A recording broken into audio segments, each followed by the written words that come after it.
Ngasi tarik kunthra irai numit asigi rasifal pijari. Mesh rasigi oina thabak sinba numit oiragasu mai pakani maru oiba thabak sing loisengani. Bris rasigi oina sel thongi lamda afaba numitni haukiba matamda tawkiba thabak sing fei.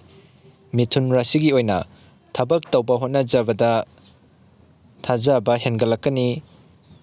Karkat rasigi oina sating tawbada yamna chiksilu wakal nungai taba thabak tawgunu pothaba fai.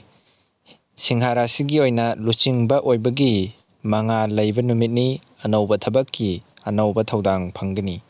Kaina rasigi oina thabakki polum hengalakadawri migi maramda phai phate haiganu. Tula rasigi oina nungsi nungolgi lamda anauba wakalol laigani. Loina riva singa mari phagachagani. Brisik rasigi oina sak udaba isu kaya thorokpa yai hai singna hotnadrabadi khudong thiba nangba yai. Danu rasigi oina lam chatpa natraga anauba thabakki maramda kanagani mahi masing tamba singidi phai.